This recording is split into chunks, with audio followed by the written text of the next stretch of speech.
wabarakatuh. Alhamdulillah wassalamu ala Rasulillah wa ala alihi wa ashabihi wa man walah. Rabbi shrah li sadri wa yassir li amri wahlul 'uqdatam min lisani yafqahu qawli, amma ba'd. Alhamdulillah, semua sahabat-sahabat semua yang dirahmati oleh Allah, pada hari ini kita bertemu lagi untuk menyambung kelas pengajian 10 sejarah 10 sahabat yang dijamin masuk syurga. Pada minggu lepas kita tangguhkan kelas pengajian kita sebab pertama sekali pun semalam tu, hari Selasa tu, saya pun ambil vaksin kedua. Jadi hari Rabu tu saya pun boleh kata agak demam jugalah. Alhamdulillah juga tak ada kelas pada hari Rabu tu. Dan hari Rabu tu juga ada beberapa orang sahabat kita yang mengambil vaksin juga pada hari Rabu. Jadi Alhamdulillah pada hari ini kita akan sambung lagi, yang mana pada sesi yang lepas kita berhenti pada sirah Umar bin Al-Khattab radhiyallahu anhu sebagai khalifah yang kedua. Sebagaimana yang telah saya maklumkan, untuk sesi pada hari ini apa yang kita akan sentuh adalah bila saya bagi tahu semalam ada 3 jilid buku ataupun tesis yang ditulis tentang Umar bin Al-Khattab.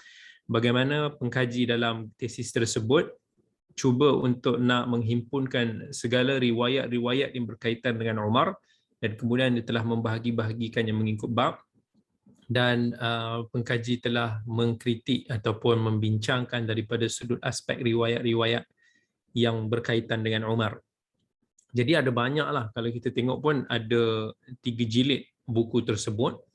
Dan insya-Allah pada hari ini kita akan rumuskan natijah daripada apa yang telah dikaji oleh penulis tersebut berkaitan dengan Umar bin Khattab secara rumusan. Kita taklah bincangkan secara detail, tapi kita akan bincangkan apa yang Umar buat, apa yang sabit, apa yang tidak sabit, yang popular daripada Umar dan sebagainya. Jadi sebelum itu, sebagai refreshing kepada apa yang telah kita sentuh tentang sirah Umar bin Al-Khattab pada 2 minggu yang sudah, secara apa yang kita sentuh adalah keislaman Umar ini adalah merupakan satu pembukaan dan kemenangan kepada umat Islam. Kalau kita ingat, sebelum Umar memeluk Islam, umat Islam masih lagi berada di dalam kebimbangan, kerisauan disebabkan tekanan daripada pihak Quraisy. Tapi bila Umar masuk Islam, dan itu juga yang didoakan oleh Nabi kita Muhammad sallallahu alaihi wasallam, semoga Allah mengislamkan salah satu daripada 2 Umar. Satu Umar bin Al-Khattab, dan salah satu lagi adalah Amr, iaitu nama kepada Abu Jahal. Jadi Islam Umar ni adalah satu pertolongan kepada umat Islam. Dan Umar bin Al-Khattab merupakan manusia yang paling mulia daripada kalangan umat Muhammad sallallahu alaihi wasallam selepas daripada Khalifah Abu Bakar As-Siddiq radhiyallahu anhu. Yang mana Khalifah Umar telah menjadi satu contoh tauladan kepada orang mukmin daripada sudut kejujurannya, daripada sudut ketegasannya, daripada sudut prinsipnya, dari sudut kedermawanannya. Dan ini telah dizahirkan oleh Umar, yang kita boleh lihat betapa cintanya yang begitu tinggi terhadap Nabi kita Muhammad sallallahu alaihi wasallam. Dan disebutkan juga Umar bin Al-Khattab ni, di wajah dia ada kesan dia selalu menangis. Mungkin kat situ dia yang disebutkan macam ada garis sikit lah, daripada macam kulit dia tu ada berbekas kerana dia ni selalu menangis. Dia katakan menangis kerana teringat kepada Allah, menangis kerana teringatkan kematian, menangis kerana takutkan Allah. Itu Umar, walaupun kita lihat jiwa dia kental, tetapi sebenarnya hati dia lembut bila mana berkaitan dengan Allah Azza wa Jalla. Umar dikatakan seorang yang sangat-sangat suka membaca Al-Quran pada waktu malam, pada waktu siang, masa-masa yang terluang dia akan menghabiskan untuk membaca Al-Quran. Itulah khidmah umat Islam Umar. Dan bahkan kalau masa dia dah jadi khalifah pula, dia banyak menggunakan masa dia untuk memantau keadaan umat Islam, membantu umat Islam menjalankan tanggungjawab sebagai pemimpin Islam, menjadi satu contoh tauladan pemimpin Islam idaman yang terbaik. Umar bin Al-Khattab radhiyallahu anhu. Umar juga menjadi satu contoh yang besar daripada sudut keadilan, daripada sudut tawadhu', sifat rendah dirinya sesama manusia. Dan kita boleh mendapati ketika zaman Umar bin Al-Khattab, ketika itulah banyak berlakunya pembukaan kota-kota Islam pada zaman Umar. Sebab Umar ni dia memimpin lebih lama daripada Abu Bakar. Jadi kepimpinan Umar ini boleh dilihat terzahir lebih menonjol daripada Abu Bakar radhiyallahu an, disebabkan jasanya juga lebih kita kata lebih lamalah dan lebih banyak daripada apa yang dibuat oleh Abu Bakar semasa pemerintahannya. Baik. Jadi apa yang saya maklumkan pada 2 minggu yang sudah, antara natijah yang telah disebutkan oleh pengkaji di dalam tesis beliau ini, ada lebih kurang 100 ataupun hampir 100 dapatan yang berkaitan dengan riwayat-riwayat Umar yang telah dikaji. Jadi saya nak sebutkan secara poin dapatan-dapatan beliau itu secara rumusan. Semoga kita dapat satu gambaran ataupun fakta yang lebih tepat. Sebab dia ni memang specialize dia kaji riwayat. Kalau ada riwayat tu, dia akan kaji kesahihan dia. Yang pertama sekali dia kaji riwayat yang berkaitan dengan Umar ni sahih ataupun tidak. Kemudian dia akan tengok kesinambungan dengan riwayat-riwayat lain. Jadi daripada situ kita boleh lebih lega lah bila kita dengar natijah-natijah yang telah beliau dapat daripada kajian ini. Sebab nanti orang ni bila bab bercerita ni selalu macam-macam cerita yang dibawa, tapi kadang-kadang kita tidak alert dengan kesahihan dia. So kajian-kajian sebeginilah yang sebenarnya sangat penting untuk nak kita refer dalam kita menghimpunkan maklumat tentang figura ataupun sejarah sesuatu tokoh. Baik.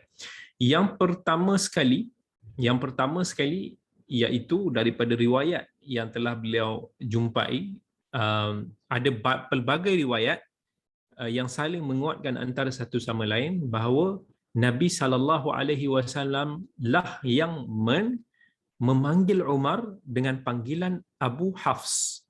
Kita ada sebutkan Abu Hafs. Hafs ni maksudnya singa. Jadi panggilan tersebut dipanggil oleh Nabi SAW. Kemudian fakta yang kedua adalah panggilan Al-Faruq. Umar ni juga digelar sebagai Al-Faruq. Kita ada sebut Al-Faruq ni adalah maksud dia pemisah kepada kebenaran dan juga kebatilan. Jadi panggilan Al-Faruq ini tidak sabit daripada Nabi. Maksudnya Nabi tidak didapati pernah memanggil atau menggelar Umar dengan gelaran sebagai Al-Faruq. Tetapi Umar ini dikenali begitulah di kalangan umat Islam sebagai seorang Al-Faruq. Kalau As-Siddiq ni memang Abu Bakar As-Siddiq ni memang panggilan As-Siddiq ni Nabi SAW gelar kepada Abu Bakar. Tetapi panggilan Al-Faruq ini bukanlah daripada Nabi SAW tetapi daripada kalangan sahabat dan juga umat Islam itu sendiri. Yang ketiga, sabit dengan sanad yang sahih bahawa Umar bin Al-Khattab merupakan manusia yang pertama sekali, pemimpin yang pertama sekali digelar sebagai Amir Al-Mu'minin, Amirul Mu'minin. Amirul Mu'minin ini adalah merupakan pemimpin kepada orang-orang beriman. Dia adalah penyandang gelaran yang pertama. Kemudian disandang oleh Uthman, kemudian disandang oleh Ali dan seterusnya. Kalau kata Abu Bakar, kita ada sebut gelaran dia adalah Khalifatu Rasulillah. Dia adalah khalifah pengganti kepada Rasulullah. Tapi Umar ni yang pertama sekali digelar sebagai Amirul Mu'minin. Kemudian riwayat yang sahih menunjukkan bahawa Umar bin Al-Khattab lahir selepas daripada tahun gajah 13 tahun. Maksudnya kalau Nabi SAW lahir pada tahun gajah, Umar bin Al-Khattab lahir 13 tahun selepas itu. Bermaksud Umar lebih muda daripada Nabi sebanyak 13 tahun. Sahabat Nabi yang paling baik ini, Abu Bakar dimuda daripada Nabi 2 lebih tahun. Umar ni lebih muda daripada Nabi 13 tahun. Tetapi mereka ini bersahabat baik bersama. Daripada sudut ciri fizikal, Dan riwayat yang berstatus hasan, riwayat maksudnya baik juga dia punya status dia. Umar bin Khattab ni kulit dia agak kecoklatan. Dia bukannya terlampau putih, dia bukannya terlampau cerah. Tapi dia maksudnya coklat dia tu bukanlah gelap, tapi dia ada kecoklatan yang ada sifat kecerahan di situ. Yang ini ada disebutkan dalam riwayat Abi Nuaim. Okey. Jadi Umar ni sama ada pengkaji ni mengatakan bahawa sifat ataupun kulit Umar ni asalnya cerah, putih, tetapi kemudiannya kulit dia telah berubah disebabkan dia banyak berjuang ke sana kemari, bekerja keras, berjemur di bawah matahari panas dan sebagainya sampai membuatkan kulit dia berubah menjadi lebih gelap. Itu tak mustahil. Even kalau kita tengok pun orang Cina sekarang, orang Cina yang kata putih kan, orang Cina tu pun kalau kita tengok yang kerja sebagai buruh kasar, yang banyak berjemur di bawah matahari, kulit dia pun boleh jadi coklat gelap. So begitulah mungkin Umar yang asalnya dia ada ciri kecerahan tetapi dia agak kegelapan sikit setelah matahari inilah. Dan kemudian Umar bin Khattab radhiyallahu an, dia punya daripada segi karakter dia adalah seorang yang riwayat-riwayat menunjukkan dia adalah seorang yang sangat kuat, keras, bukanlah keras ni, memang asalnya keras lah, mempunyai jenis keazaman yang tinggi. Dia punya karisma dia. Daripada sudut tubuh badan, dia punya sifat fizikal dia seorang yang tinggi, berbadan besar, tubuh yang kuat, dan dikatakan rambut dia juga agak botak sikit. Dia punya itu daripada ciri fizikal. Bahu dia pun dikatakan luar, besar. Daripada sudut suara pun, suara dia jenis yang parau, yang lantang. Dia punya janggut panjang. Kalau Umar ni dikatakan bila di tengah marah dia akan pintal dia punya apa? Dia punya misai dia tu. Dia macam pusing-pusing kan sikit dia punya misai dia. Ada dalam riwayat yang agak dhaif, yang agak lemah, Umar ni cara dia berjalan dia laju. Itu dikatakanlah. Tapi tak mustahil bagi kita kata daripada sudut orang yang gagah macam ni dia punya movement dia punya pergerakan dia lebih laju. Masa muda Umar, dia dibesarkan dalam keadaan yang susah, dalam keadaan yang miskin. Dan ayah Umar ni dikatakan memang kasar ataupun keraslah dia punya sikap. Sebab Umar ni banyak membantu ayah dia menggembala unta. Masa kecil dia banyak membantu ayah dia lah untuk nak gembala unta. Kemudian masa remaja dia banyak juga terlibat dalam urusan perniagaan. So kalau kat sini kita boleh tengok daripada mana datangnya sifat keras Umar diwarisi daripada ayah dia. Ini kita boleh tengok seorang anak ni biasanya dia akan terkesan dengan ayah dia. Saya ingat lagi dulu-dululah masa saya kecil dulu, ayah saya memang sangat-sangat garang, sangat-sangat keras. Memang susahlah untuk kami dulu berbual mesra. Kalau ayah tu dijeling je kami lari dah. Kalau dengar bunyi motor ayah balik daripada kerja, kami akan lari naik ke atas, nyuruk dalam bilik. Dan kalau ayah ada kat atas, kami turun bawah. Ayah ada kat bawah, kami turun naik atas. Dan kalau dia buka je spek mata dia tu, kita orang dah cabut dah. Dulu itu dalam keadaan yang, tapi bila sekarang ni kami dengar balik cerita-cerita daripada ayah, masya-Allah, ayah tu dululah. Sekarang ni dia manusia yang paling friendly lah dengan anak-anak. Bila dah berusia kan, mungkin apa yang diimpikan dah dicapai. Jadi masa tu dia lebih lenient. Tapi bila ayah kongsi balik macam mana ayah dulu dengan datuk kami, lebih dahsyat lagi. Maksudnya atuk kami tu lebih keras daripada ayah. Dulu maksudnya di zaman dulu agaknya, zaman-zaman kita kata 50-an dulu kan. Zaman-zaman tu orang-orang kampung masa tu keras juga lah. Kami ni masa tu ayah daripada family Jawa. Masa tu dia ceritakan yang ayah dia tu tak akan makan dengan anak-anak. Jadi mak ayah dia makan belah asing, anak-anak dia makan asing. Tak tahulah apa reason dia. Adakah sebab anak-anak ni bising kan, sebab adik-beradik dia ada ramai, ada 12 orang. Adakah dia orang terganggu macam tu ke? Ataupun memang sifat dia. Tapi ayah kata memang dulu ni memang kena bedal je lah dengan atuk kami.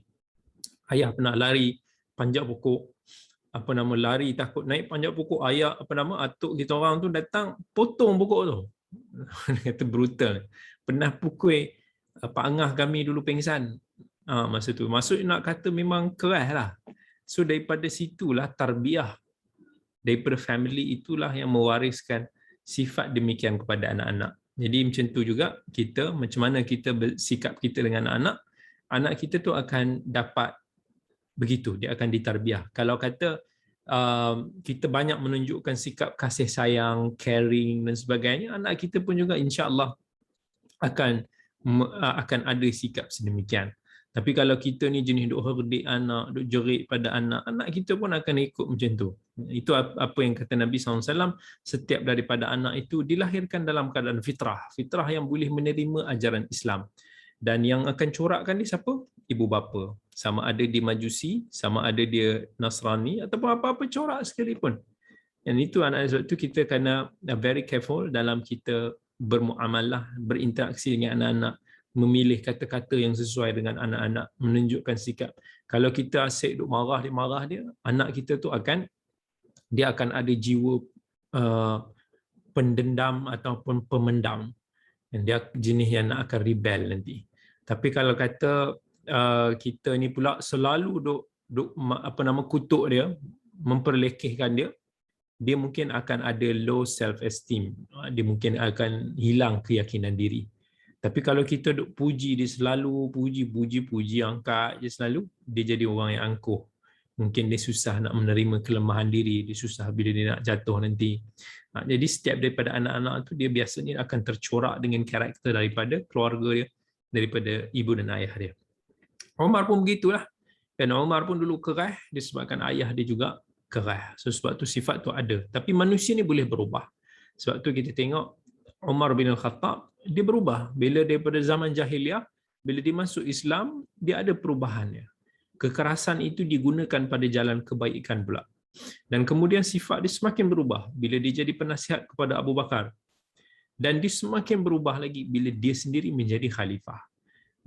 Daripada orang yang sangat dikatakan keras, tegas, tapi Umar jadi seorang yang sangat lunak, sangat tolerate, sangat mudah menangis dan sebagainya. Walaupun ketegasan, keadilan tu ada, tetapi banyak daripada sifat-sifat itu daripada sudut luarannya itu sudah lunak. Tidak seperti yang mungkin orang kenal Umar dahulu kala. Macam ayah lah sekarang, ayah saya ni sekarang saya boleh kata 90% berbeza daripada ayah yang kami kenali kecil-kecil dulu kan. Sekarang ni senyum, lembut, cakap kan, boleh cerita apa sahaja, ramah dan sebagainya. Itu dulu masa kami kecil-kecil tak adalah begitu. Begitulah manusia, Allah boleh ubah hati mereka. Kemudian Umar ni dulu ketika dia jahiliah, riwayat menunjukkan bahawa Umar ni sangat-sangat taksub, sangat peganglah dengan kepercayaan berhala dia. Sampai Umar ni memang dulu kejam terhadap orang Islam yang memeluk Islam awal-awal dulu. Dia dulu pun pernah didapati menyeksa orang-orang Islam. Tetapi kena ingat, walaupun Umar dulu jahat, dia minum arak dan sebagainya, tak ada satu riwayat pun yang sabit mengatakan bahawa Umar ni tanam anak dia.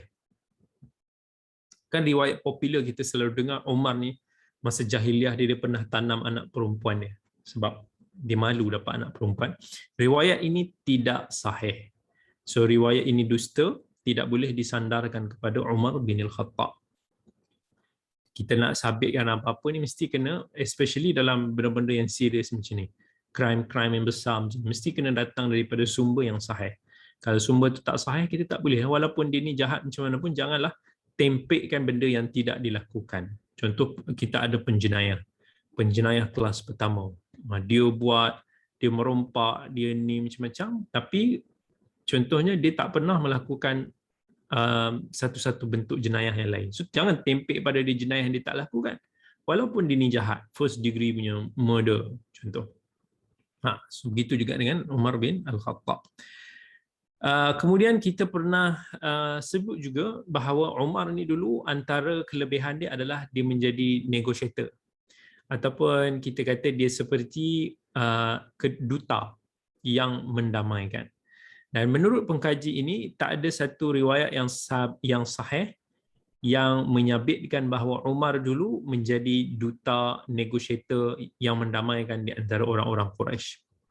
Tetapi kata beliau, benda ini tidak jauh daripada kebenaran disebabkan sifat Umar itu sendiri. Maksudnya Umar ini seorang yang berprinsip, Umar ini seorang yang tegas, Umar ni boleh membaca, Umar ni boleh menulis, Umar ni juga ada kedudukan yang tinggi di kalangan Quraisy. Maka tidaklah penulis pengkaji ini tidak menolak bahawa Umar boleh jadi dia menjadi seperti duta yang mendamaikan di antara puak-puak Quraisy yang bertelagah, walaupun di sana tak ada riwayat yang kuat menunjukkan sedemikian. Kemudian kata pengkaji ni, tidak ada satu riwayat yang kuat yang menjelaskan tentang macam mana Umar masuk Islam. Riwayat-riwayat yang kita dengar Umar masuk Islam, dengar daripada adik dia Fatimah binti Khattab membaca Al-Quran. Ada riwayat lain kata Umar dengar Nabi baca surah Al-Haqqah ketika di Kaabah. Dikatakan riwayat-riwayat itu adalah riwayat yang daif, yang lemah. Cuma daripada sudut keseluruhan riwayat itu menunjukkan bahawa Umar bin Al-Khattab masuk Islam kerana terkesan bila mana dengar bacaan Al-Quran. So nak kata walaupun dia daif, tapi walaupun dia bukanlah lemah yang terlalu lemah, dan dia adalah nilai yang kita boleh kata Umar ni memang terkesan dengan bacaan Al-Quran. Sebab tu orang Quraisy dulu dia tak bagi orang-orang Quraisy ni dengar orang Islam baca Quran sebab dia takut akan terkesan. Dia kata la tasma'u li hadzal Quran walghaw fihi la'allakum taghlibun. Kata orang Quraisy ni jangan dengar Quran. Kalau kamu terdengar abaikan je sebab takut kamu akan tertewas. Okay. Kemudian antara yang sabit daripada Umar adalah Umar ni dia menzahirkan keislaman dia di hadapan orang Quraisy, di khalayak ramai orang Quraisy. Dan kemudian orang Quraisy ni bila didengar je Umar ni masuk Islam, dia orang bangkit beramai-ramai dipukul Umar. Dan pernah masa tu dia pukul sampai nak dekat mati lah. Sampai datangnya As bin Wa'il As-Sahmi yang defend, yang protect Umar bin Al-Khattab. Masa tu Umar ni dia berani sangat. Dia masuk Islam, dia pergi nak mencurahkan api kan, minyak dalam api tu. So dia pergi dekat tengah-tengah Kaabah, orang tengah ramai, dah itu tempat musuh. Dia kata aku dah masuk Islam. Dia seorang, orang Quraisy ramai. So depa pun tarik Umar, dia hentam pukul Umar ramai-ramai. Itu riwayat yang sabit.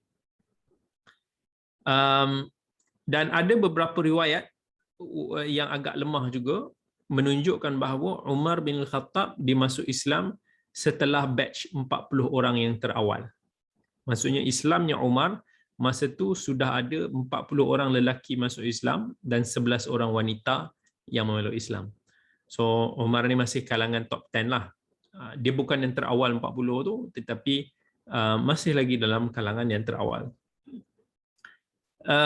Dan bila Islamnya Umar, macam mana yang kita sebutkan tadi, bahawa dia memberikan satu kemuliaan dan kekuatan kepada perjuangan kaum muslimin. Sebab Nabi sendiri telah mendoakan keislaman sama ada Umar ataupun Abu Jahal, dan Allah telah memilih Umar untuk diberikan. Tak ada apa kita orang kata apa? Sedih orang juga lah ni. Okey. Kemudian antara riwayat yang sabit menunjukkan bahawa Umar bin Al-Khattab berhijrah ke Madinah. Masa dia berhijrah ke Madinah, dia berhijrah bersama dengan Ayyash bin Abi Rabi'ah dan Hisham bin Al-As bin Wa'il. Masa tu dia orang pergi ke satu tempat yang dinamakan sebagai Tanadub. Sebab masa tu dia khawatirlah orang Quraisy akan menangkap mereka. Jadi masa tu maksudnya riwayat bahawa Umar ni berhijrah, yang sebenarnya Umar juga berhijrah secara tersembunyi. Dan tidak sabit yang kata yang kita ada cerita, ada pernah dengar tak cerita Umar masa nak berhijrah tu, dia kata siapa yang berhijrah, siapa yang nak menjadi janda, siapa yang nak anak-anak dijati yatim piatu, halang aku daripada pergi berhijrah. Sebab itu riwayat yang tidak sabit lah sebenarnya. Riwayat yang sahih adalah Umar juga berhijrah secara tersembunyi. Dan anak beliau Abdullah bin Umar juga berhijrah bersama dengan Umar ketika itu. Mereka berhijrah dalam gerombolan yang agak ramai, pergi berhijrah ke Madinah. Dan ketika Umar sampai dekat Madinah, riwayat yang sahih mengatakan bahawa Umar ni diturun di perkampungan Aus, suku Aus. Kemudian Umar juga dari dalam riwayat-riwayat yang banyak menunjukkan bahawa dia seorang yang sangat kuat imannya. Dan Umar ni seorang yang tegaslah untuk membenteras kesyirikan ataupun apa-apa punca-punca yang boleh membawa ke arah syirik. Dia ni memang dikenali sebagai seorang yang sangat berpegang dengan sunnah Nabi SAW, kuat beribadah, banyak melakukan salat-salat sunat, ibadat-ibadat sunat, menderma, memberi dan sebagainya. Dan Umar bin Khattab juga seorang sahabat yang dikenali faqih, seorang sahabat yang dikenali alim lah daripada sudut soal ilmu agama, dan ini telah dipersaksikan sendiri oleh Nabi, dipersaksikan oleh ramai sahabat-sahabat besar yang lain, dan beliau sendiri pun banyak menjadi rujukan daripada kalangan para sahabat untuk memberikan fatwa-fatwa dan juga pandangan-pandangan. Umar ni dia ada, sahabat bagi tahu, dia adalah seorang yang kuat firasat dia. Kuat firasat ni, tahu tak maksud firasat? Firasat ni sebenarnya kita boleh kata macam satu insting. Satu insting yang Allah campakkan dalam hati beberapa orang hamba dia.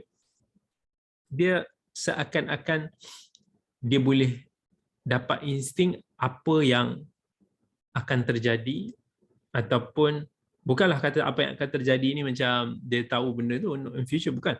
Tapi insting tu contohnya, ada orang dia punya insting dia tu dalam bab dia ni tak lama lagi dia akan mati. Subhanallah, betul. Dan banyak kali benda itu tepat. Ada orang dia ada insting dia. Contohnya,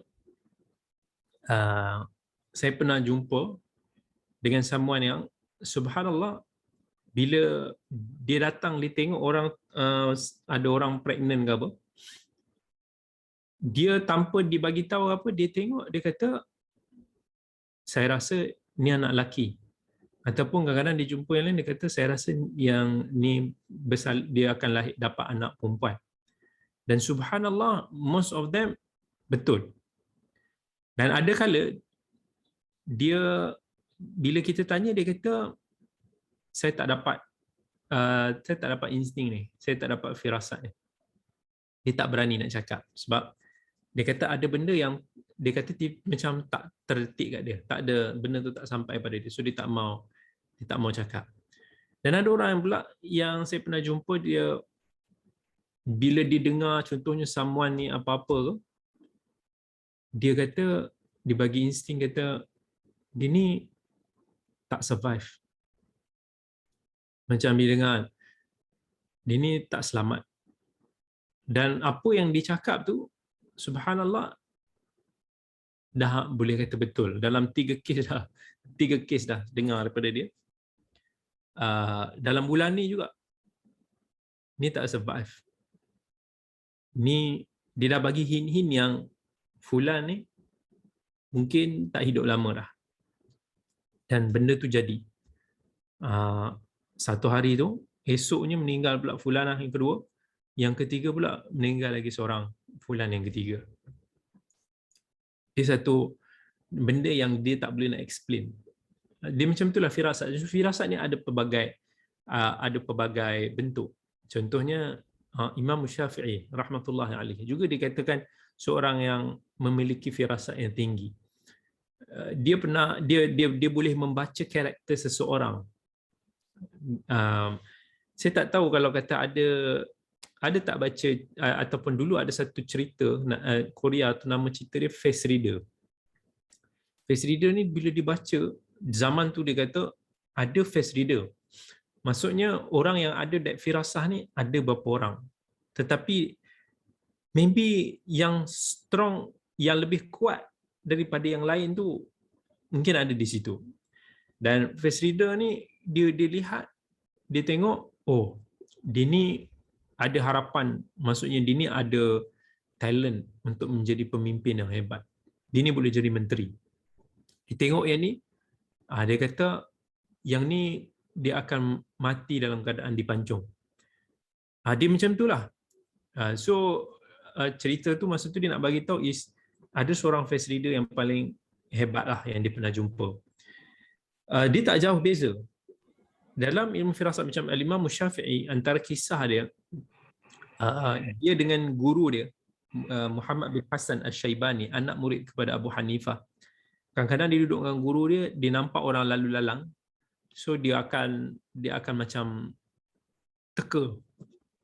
Jadi dia pernah ada seorang lelaki tu datang dekat dengan dia, so dia cakap dengan guru dia, jom kita try tengok daripada sudut firasat kita, lelaki ni apa dia punya kerja dia. So yang ni tengok. So salah seorang kata ni tukang jahit, seorang lagi kata dia ni tukang kayu. Saya lupa dah siapa yang kata tukang jahit, siapa yang kata tukang kayu. So dia pun lepas dah ni, dia pun panggil lelaki tu. So dia kata, kamu kerja apa? Lelaki tu tak salah, dia kata, aku dulu tukang kayu, sekarang ni aku tukang jahit. Maksudnya dua-dua betul, cuma which one come first. So itu bentuk firasat. Al-Imam Syafi'i sendiri pun pernah dicerita satu hari itu dia bertamu. Masa di dalam satu pemusafiran, dia bertamu di rumah seorang lelaki. Tapi dia punya firasat bila dia tengok je lelaki tu, dia insting dia kata, ni lelaki ni tak baik. Lelaki ni hati busuk. Tapi orang tu tunjukkan sikap yang sangat baik. Welcome dia, tak mempertamukan dia, sampaikan dia hidangkan macam-macam makanan kepada Imam Syafi'i. Dibawa macam-macam jenis wangian sampai Imam Syafi'i rasa terharu tengok dia dipertamukan, dilayan begitu rupa. Esoknya masa dia nak balik, dia kata kat lelaki tu, nanti kalau kau pergi ke Makkah, jangan lupa untuk pergi ke rumah aku, kau tanya je dekat orang sana, rumah Muhammad bin Idris, rumah dia lah, sebab orang Makkah kenal dia kan. Lelaki tu mungkin tak kenal Imam Syafi'i, tapi orang kat Mekah kenal lah siapa Imam Syafi'i. Dia macam Imam Syafi'i kata dia nak membalas lah kebaikan lelaki tu, budi lelaki tu. Tiba-tiba lelaki tu pun kata tak apa, tak payah. Kenapa pula nak pergi rumah Imam Syafi'i? Rumah dia.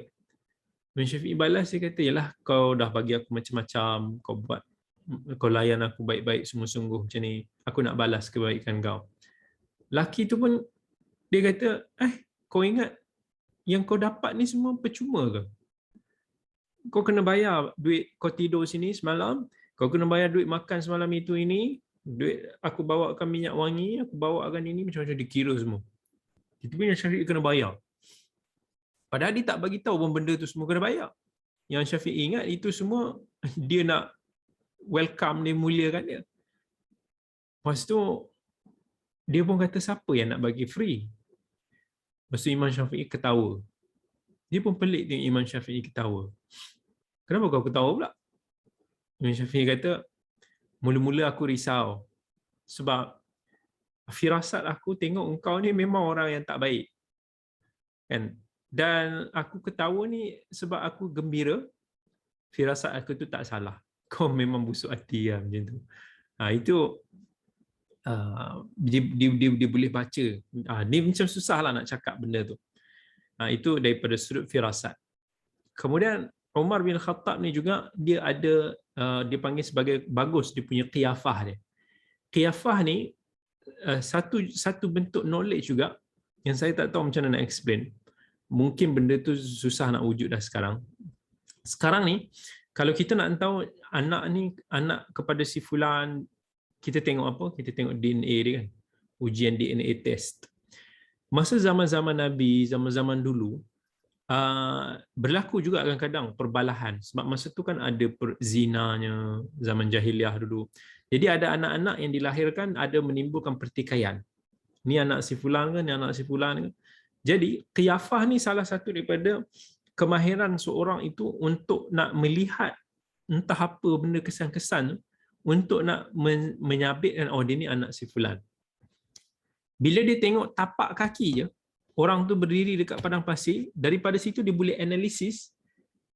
Okey, dia kata okey, dia ni anak kepada si fulan. Dia tengok contohnya ni tangan ke dia adalah apa benda tu saya pun tak tahu macam mana. Tapi dia boleh tahu, oh dia ni punya keturunan si fulan. Subhanallah, saya tak pasti juga, tapi saya ingat tahun pertama saya pergi ke Madinah, saya masuk tu masih lagi awal-awal lah masuk pusat bahasa. Ada seorang orang tua ni dipanggil saya. Lepas tu dia kata kat saya, kamu ni ada keturunan Arab. Kamu ni ada keturunan Arab kan? Saya pun macam, macam mana dia boleh cakap macam tu? Tak pasal-pasal. Dia tak kenal saya pun. Dan kalau tengok muka saya ni pun, tak ada muka Arab langsung. Lain lah kalau orang tengok muka, memang nampak ciri-ciri Arab tu, hidung mancung ke, dahi luas ke, rambut kerinting ke. Okey lah, kita boleh guess. Tapi muka macam saya ni sama ada orang cakap muka Melayu ke, ada kalau kat sana ada orang ingat muka Jepun, ada orang ingat muka Cina, ada orang ingat muka Korea, ada orang ingat macam-macam lah. At least muka ke arah tu lah. Tapi tak ada siapa pun nak kata muka Arab. Dan saya pun wonder kan, tak salah dia tengok kot, dia tengok tangan ke, dia tengok apa entah saya. Lepas tu saya kan fikir balik, memang betul. Sebenarnya memang saya ada keturunan Arab moyang saya. Belah mak saya yang nampak macam Cina-Cina ni. Ayah saya Jawa. Datuk kepada ayah saya memang Arab Yaman. Dia berkahwin dengan Jawa. So dia dapat separuh Jawa Arab. Atuk saya lah yang tu. Dan kemudian saya dah mix around. Tapi maksudnya tak jauh lah keturunan. Maksudnya moyang saya je tu memang orang Arab daripada Yaman. Saya memang tak nampak muka tu lah. Saya banyak ikut belamak. Tapi ayah masih nampak features kearaban dia. Dan siapa yang tengok ayah saya ni, dia punya rambut dia memang kerinting. Kerinting yang bukan Melayu biasa tu. Dia bukan kerinting yang tebal-tebal. Bukan kerinting yang memang macam Arab punya kerinting tu. Kalau dibiarkan tu memang jadi afro. Lepas tu dahi luas, hidung mancung. Dia nampak walaupun dia dah mix sikit lah. Dah agak mix dengan Jawa muka dia. Tapi atuk saya lebih jelas nampak keyamanan dia. Lebih dia ayah saya mirip muka dia, tapi dia lebih nampak, atuk tu nampak jadi Arab. Hidung dia memang macam paruh sikit tu. Lepas tu hidung panjang, mata dia ke dalam macam orang ayat kalau dia pakai macam Arab tu duduk tepi jalan tu agaknya saya rasa macam orang pun ingat dia macam orang Yaman. Itu orang saya kata, wah masya-Allah, dia ni tak pasal-pasal dia kata macam, maksudnya dia ada something. Insting dia dalam diri itu kita panggil sebagai qiyafah. Okey. Kemudian Umar ni berjenis seorang yang very caring terhadap rakyat dia, pada keluarga dia. Sifat dia belas. Walaupun dia ni keras, tapi hati dia belas. Orang kata dalam hati ada taman. Daripada sudut kediaman Umar bin Al-Khattab, rumah dia berada di Madinah. Dia di satu kawasan dinamakan sebagai Awali. Dan dia ni, dia akan bergilir-gilir dengan jiran dia. Seorang pergi bekerja, seorang pergi menemani Nabi. So kalau Umar pergi bekerja, jiran itu pergi dengar, duduk kat Nabi, kemudian sampaikan kepada Umar apa yang didengar daripada Nabi. Kalau Umar pula pergi ke Nabi, jiran dia tu pula pergi bekerja. So dia gilir-gilir kat situ. Disebutkan oleh sejarawan Islam juga, Umar dikatakan ada juga sebuah rumah di bahagian barat Masjid Nabi, tak jauhlah berdekatan dengan Masjid Nabi SAW, yang kemudiannya rumah tersebut telah direnovate, diubah suai, dijadikan sebagai satu tempat kehakiman, Darun lil Qadha. Kemudian Umar pun mai sini Khattab. Dari sini. Dan tengok ni, nama anak saya ni nama dia Khattab. Inspired daripada Umar bin Al-Khattab. Okey. Dan Umar ini dia adalah seorang peniaga juga. Selepas Umar pergi ke Madinah, berhijrah ke Madinah, Umar ni dia punya kerjaya dia banyak berniaga.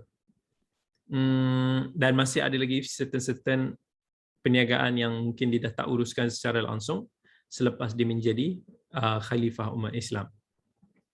Dan Umar ni terkenal lah sebagai seorang yang sangat zuhud dari sudut pemakanan dia, minuman dia. Dan sampai Umar ni dia pernah, orang kata dia makan kulit-kulit tamar tu, kulit-kulit yang keras. Kurma ni biasanya orang dia buang kikih kan. Kalau kurma tu kering kan, dia jadi, ada setengah kurma ni jadi keras kulit, dia makannya. Umar ni pernah makan belalang. Umar ni pula ada kala dia makan tepung bancuhan sikit je yang dicicah dengan apa daging. Itu pun jarang dimakan daging sebab dia tak nak menunjukkan diri dia lebih daripada rakyat-rakyat yang lain.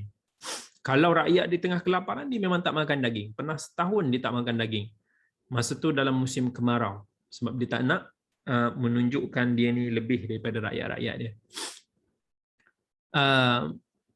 Dan Umar pun selalu minta nasihat, memberikan nasihat kepada sahabat-sahabat dia, pada rakyat dia, supaya bersederhana dalam bab makanan, supaya tidak mendatangkan penyakit, dan kemudian fikirkan juga tentang keadaan orang di sekeliling.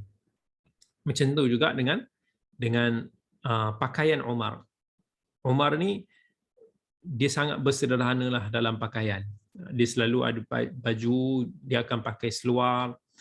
Dikatakan juga banyak juga baju-baju ataupun pakaian Umar ni biasanya terkoyak. Dia suka pakai cotton pada hari Jumaat, dan pada hari-hari perayaan, masa tu mungkin kain cotton ni kain yang mungkin paling baik lah. Walaupun Umar pakai itu cukup zuhud, sederhana, tapi itulah yang terbaik yang dia ada. Dan Umar tak pernah pakai baju yang bersutera.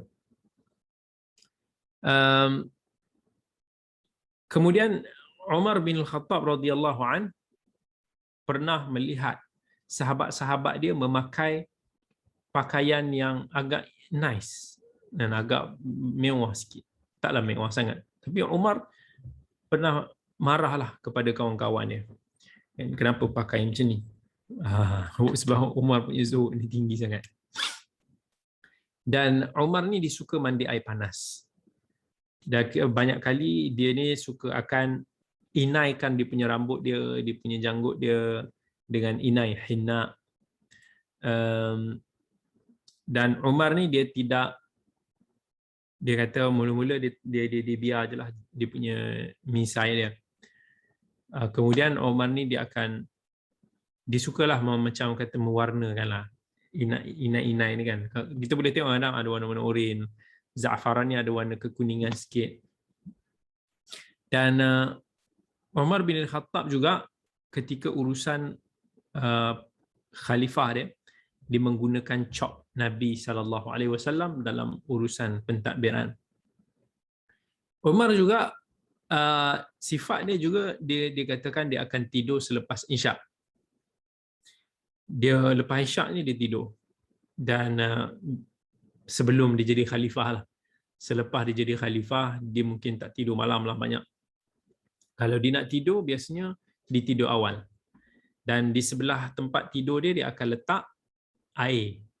Jadi kalau dia bangun malam, dia ambil air tu, dia akan ambil wuduk dan dia akan solat malam dekat sebelah. Rumah dia pun bukan besar pun. Macam rumah kita ni ada surau khas, ada bilik khas nak jadi surau. Dia kadang bangun solat tepi tu je, tak ada tempat lain lah. Jadi Umar ni dia pun dia suka juga tidur qailulah. Saat yang setengah hari tu dia tidurlah sekejap, sebelum zuhur ke selepas zuhur sekejap tu tidurlah setengah jam ke, insya-Allah yang tu dia boleh rechargekan energi. Umar ni dia dikatakan ada unta, dan kalau dinaik pun kenderaan dia selalu naik unta. Dia pun dikatakan dia sendiri yang akan basuh unta-unta dia untuk nak menunjukkan humble Umar bin Khattab itu sendirilah. Dan Umar pun dia ada satu pedang lah, pedang dia kata pedang lokal. Setelah Umar meninggal ni dikatakan anak dia Abdullah yang memegang ataupun yang menjaga pedang tersebut. Daripada sifat khulqiyah dia, daripada sifat karakter Umar, dia adalah seorang yang sangat-sangat berprinsip dalam memperjuangkan benda yang hak. Dan kalau berlaku benda-benda yang haram, Umar ni antara orang yang sangat garang, sangat keras, marah dia kalau didengar. Dan kalau dia salah, dia memang sangat pantas, dia tak akan teragak-agak untuk nak kembali kepada benda yang hak, bertaubat. Dia walaupun dia keras begitu, dia tak ego. Dia suka berzikir, dia suka majlis bacaan Al-Quran. Dan Umar ni bila didengar, diperdengarkan ayat-ayat yang dia faham mengandungi ancaman daripada Allah Subhanahu Wa Taala, dia mudah menangis. Bila disebut tentang galakan-galakan syurga-syurga Allah, dia akan mengharapkan dia dapat pahala tersebut. Hati dia lembut sangat, macam kita kata. Air mata dia pun mudah tumpah kerana Allah. Seorang yang sangat warak. Warak ni memang dia jaga-jaga sungguhlah. Benda-benda yang syubhah tu memang dia jauhkan. Apatah lagi benda yang haram. Maksudnya dia sangat careful daripada sudut-sudut benda tu. Dan dia memilih kehidupan yang jauh daripada kemewahan dunia. Dia tak mau tenggelam dalam kesenangan dunia yang membuatkan dia rasa lemah kan, ataupun susah untuk nak meninggalkan dunia. Seorang yang sangat penyabar, seorang yang sangat banyak berinfak fi sabilillah, seorang yang terkenal sangat memuliakan tetamu dan juga rakyat dia.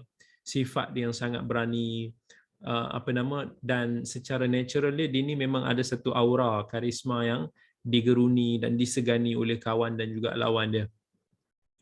Dia bukan seorang yang angkuh. Umar ni walaupun dia keras, dia tidak angkuh. Tapi Umar ni memang orang kata di sebalik ketegasan dia tu, dia seorang yang sangat tawaduk. Bahkan dia lebih banyak kali dia akan mencela diri dia sendiri. Dia akan lebih suka menyalahkan diri dia sendiri. Tapi inilah dalam keadaan yang keras begitulah. Kemudian antara kelebihan Umar bin Al-Khattab radhiyallahu anhu yang sabit daripada hadis-hadis yang sahih. Khattab nanti boleh jadi macam Umar, okey? Ini Khattab. Nanti Khattab ada anak bagi nama Umar Okey, antara kelebihan Umar bin Al-Khattab daripada hadis-hadis yang sahih ataupun hadis-hadis yang hasan adalah kita dah sebut banyak daripada ayat-ayat Al-Quran yang diturunkan kerana Umar ataupun bertepatan dengan pandangan Umar bin Al-Khattab. Kita ada sebut pada 2 minggu yang lepas beberapa peristiwa yang ayat Al-Quran turun kerana Umar bin Al-Khattab. Okay.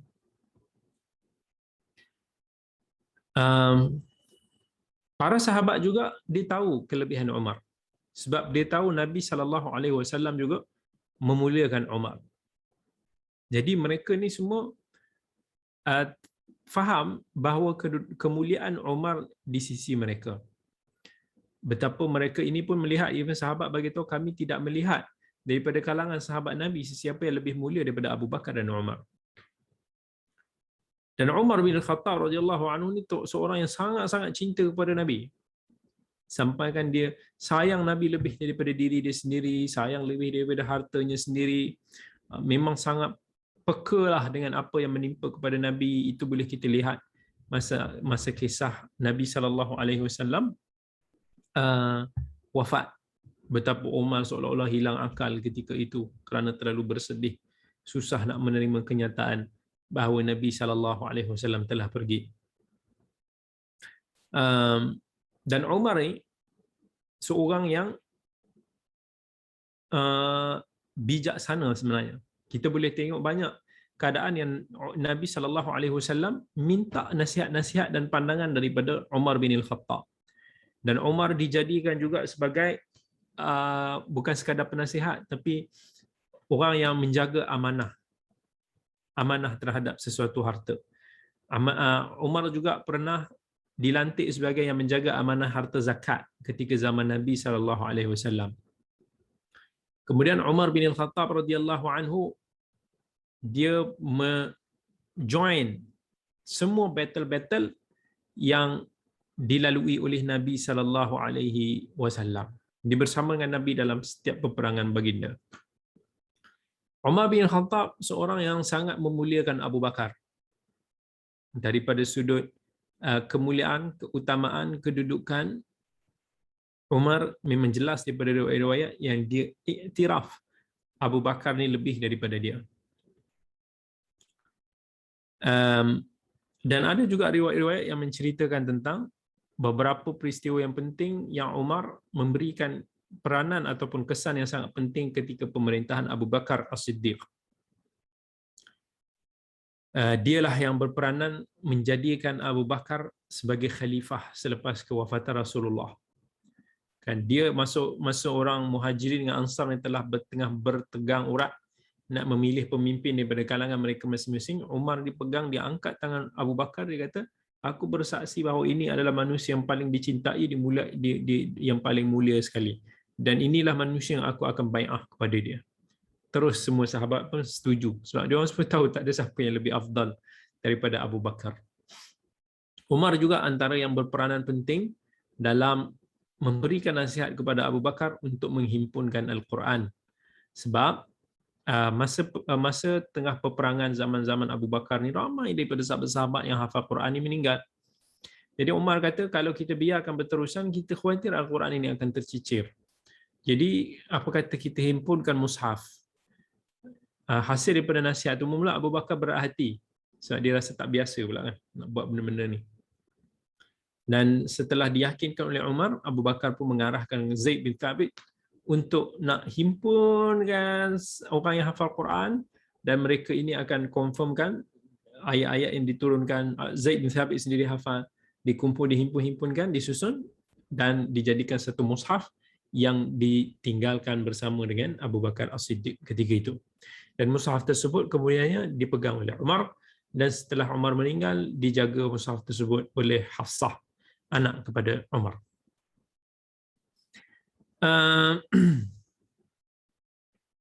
Dan antara riwayat yang sahihah juga menunjukkan bahawa ketika Abu Bakar menghantar tentera Usamah bin Zaid untuk memerangi Rom, Umar bin Al-Khattab tidak dibenarkan oleh Abu Bakar untuk turut serta dalam peperangan.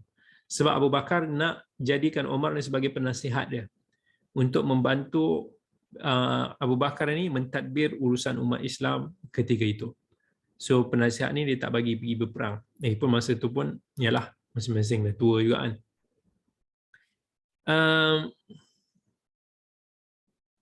Dan tak sabit, maksudnya, tapi walaupun Umar ni jadi penasihat, tapi Abu Bakar tak pernah melantik Umar ni sebagai qadi ataupun menteri lah, kita kata yang khas. Walaupun benda itu mungkin, tak mustahil, tetapi tidak sabit lah kata ada sebarang jawatan utama yang diberikan, macam nak lantik Umar jadi governor ni ke governor tu ke, tak ada disabitkan daripada sudut itu. Kemudian ada juga dalam cerita-cerita yang mengatakan bahawa Umar ni dia ada persengketaan dengan Khalid bin Walid. Especially selepas peristiwa Khalid bin Walid secara tersilap dia membunuh Malik bin Nuwairah dan mengkahwini isteri dia. Kononnya dikatakan ketika itu Umar bin Khattab bengang dengan Khalid bin Walid. Tapi benda itu tidak dapat disabitkan dengan riwayat yang sahih. Itu daripada sudut kehidupan Umar itu sendirilah. Daripada sudut siasah Umar, politik Umar, riwayat-riwayat yang sahih menunjukkan bahawa ada isyarat yang menunjukkan bahawa Nabi SAW ada memberikan hint, isyarat bahawa Abu Bakar akan menjadi pengganti baginda dan kemudian akan digantikan dengan Umar. Itu berdasarkan ada beberapa riwayat yang dibawakan oleh pengkaji inilah. Dan Nabi SAW pernah menyebut tentang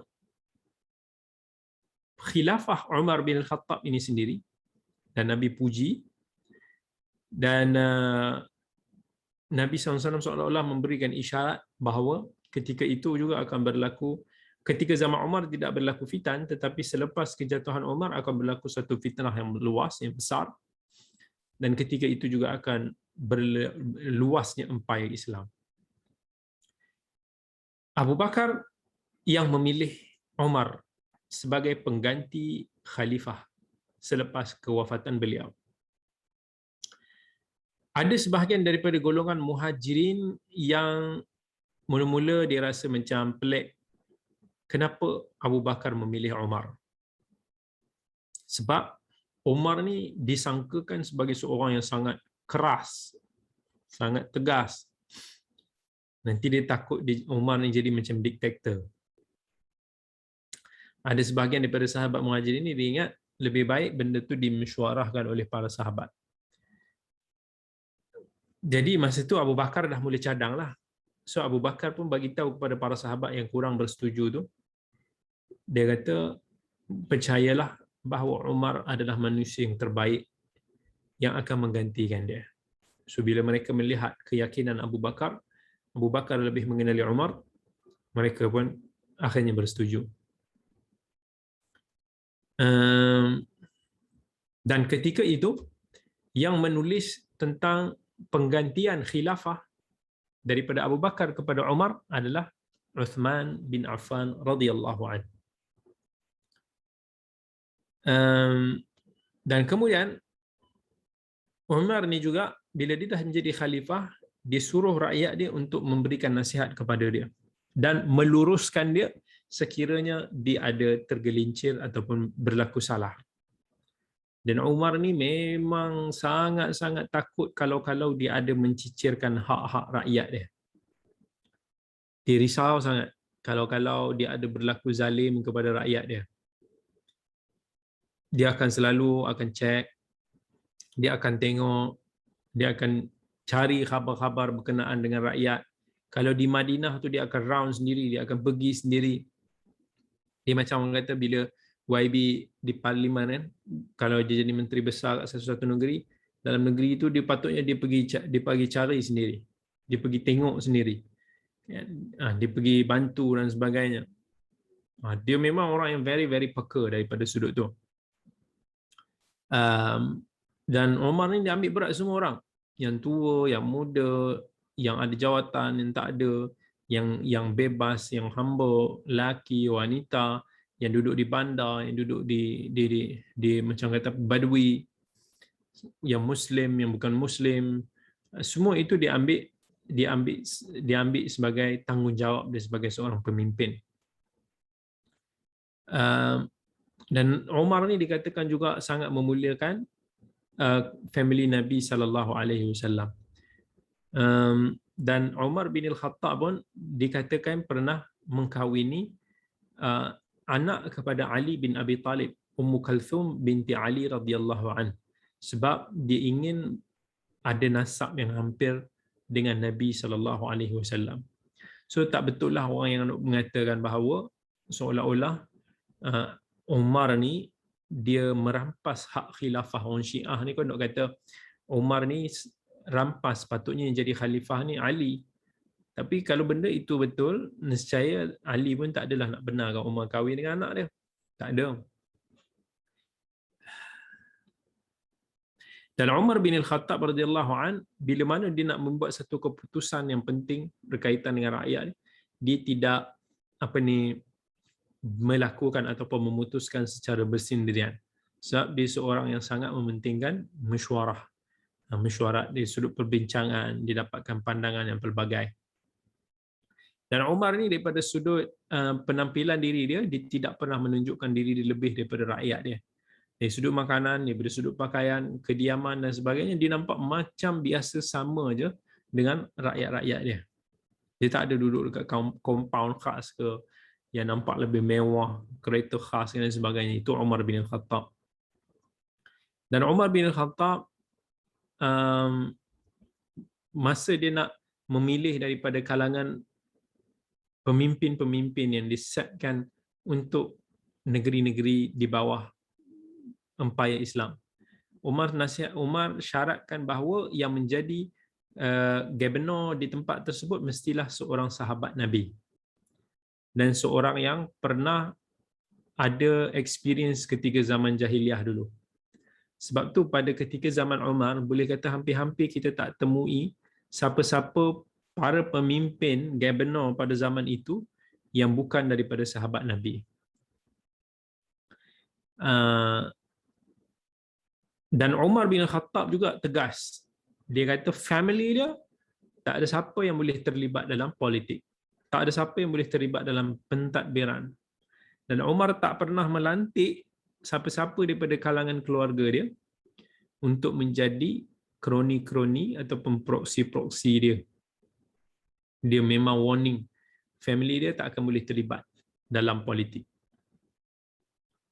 Sebab tak maulah nanti timbul tuduhan yang bias, tidak adil, favor dan dan sebagainya. Dan setiap kali Umar melantik dia punya pemimpin, dia akan memberikan syarat takwa.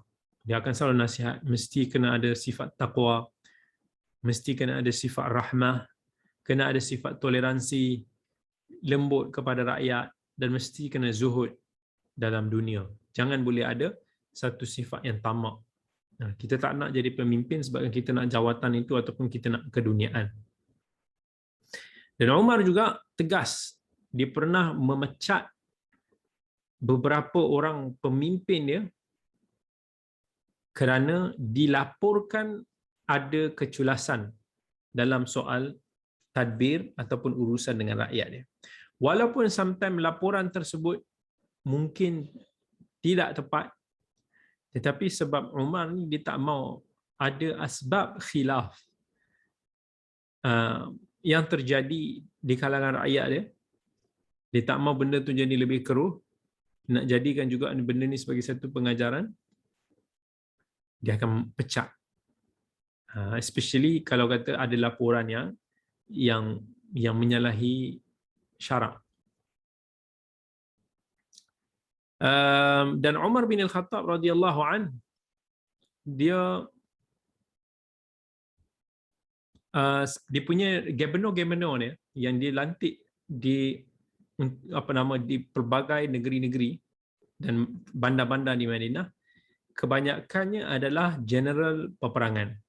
Mereka yang memimpin untuk membuka negeri-negeri. Contohnya Amr bin al-As yang membuka Mesir, maka dia jadi gubernur di Mesir. Begitulah. Dan Umar lah yang pertama sekali mengasaskan jawatan qadi. Qadi ni pada masa dulu menteri lah, yang akan membantu Umar dalam pelbagai urusan pentadbiran. Dan Umar ni memang dia sangat memantau dia punya qadi-qadi ni, menteri-menteri dia, sebab dia tak mau ada berlaku ketidakadilan. Dia pernah tulis surat kepada Abi Musa al-Ash'ari tentang bagaimana cara untuk nak mentadbir, adab-adab dalam mentadbir. Dan dia explain kepada dia punya para pemimpinnya. Kemudian Umar bin Al-Khattab juga, dia memang sangat tegas daripada sudut, kalau didengar apa-apa hadis daripada Nabi, dia akan concern. Daripada mana kau dengar hadis ni? Kan? Dia akan check betul-betul. Sampai pernah dia melukakan hati Abi Sa'id al-Khudri. Sebab bila dibawa, Abi Sa'id ni sahabat muda. So bila dibawa satu hadis pada Nabi, Umar ni kata, daripada mana kau dengar ni? Baik kau bagi tahu siapa lagi yang dengar hadis ni ataupun aku pukul kau. So Abi Sa'id ni sedihlah sampai, bukan Abi Sa'id, Abi Musa al-Asy'ari. Sampailah Abi Musa al-Asy'ari ni dia pun carilah siapa-siapa yang pernah dengar hadis tu daripada dia untuk nak buktikan pada Umar yang memang mereka mendengar hadis itu daripada Nabi SAW. Dan Umar ni dia punya tegas dia membentera syirik dan khurafat di kalangan rakyat dia. Sebab tu dia tebang pokok-pokok ni. Ditebang banyak pokok-pokok yang mana dulu orang-orang datang tu dia macam nak muliakan pokok tu. Nak mula macam memohon pada pokok tu. Dia ditebang. Sama yang berlaku di Mekah, di Madinah sebelum ini. Kita tengok sebenarnya banyak sangat kesyirikan yang berlaku dekat Mekah dengan Madinah. Especially daripada orang-orang luar kan. Orang daripada India, daripada Pakistan. Yang mana diorang ni, yang subhanallah, Masya Allah, pergi sana banyak kali lah. Pernah ada saya dengan sahabat tengok ada orang India atau Pakistan, dia pakai tangkal. Memang kita tahu kalau dia pakai macam rantai ada kertas kat situ tu mesti ada azimat. Dan saya pergi kawan saya tu orang Arab, dia berani. Dia pergi dia kata Assalamualaikum. Apa ni? Dia ambil rantai ni, apa ni? Dicabut rantai tu. Dan ditunjuk lepas tu kat saya, tengok ada azimat, ada tulis macam-macam mantra dalam tu. Benda ni banyak jadi. Sebenarnya banyak. Sebab itulah sebelum ini pernah diambil tindakan untuk nak masa itulah menghapuskan beberapa kesan. Itu pun sebenarnya itu yang orang marah dulu kan, kenapalah dulu Saudi ada clearkan beberapa tinggalan sejarah. Sebenarnya bukan Arab Saudi je, daripada dulu lagi lah, daripada zaman Umar, kemudiannya, sebab bila berlaku banyak sangat orang pergi sana, orang buat syirik. And so dia rasa macam nak menjaga akidah umat Islam ni lagi penting daripada menjaga satu-satu tempat itu. So Umar ni antara yang very strict. Dia nampak ada pokok ni dulu pernah jadi kesan sejarah pada zaman Nabi, dan ada orang-orang yang masuk Islam kemudian ni, dia rasa macam, wah ni pokok suci ni apa, dia tabang pokok tu. Dia tak ada nak simpan jadi kesan sejarah ke apa. Itu Umar bin Khattab. Okey. Dan sebenarnya ada lagi beberapa poin yang insya-Allah saya akan sambung lagi. Sikit lagi poin yang berkaitan dengan Umar bin Khattab, dan kemudian insya-Allah pada minggu hadapan kita akan masuk kepada sejarah Uthman bin Affan. Dan setelah habis kita cerita pasal Uthman, kita akan cerita apa yang terjadi, kan, konflik yang terjadi antara sahabat, khususnya di antara masa zaman Ali bin Abi Talib, apa yang berlaku, peperangan-peperangan yang berlaku di antara para sahabat ketika itu, dan hasil daripada politik yang berlaku. Nanti insya-Allah kita akan cerita pada minggu hadapan ataupun minggu yang satu lagi. Jadi saya ingat kita berhenti dulu setakat ini pada hari ini, dan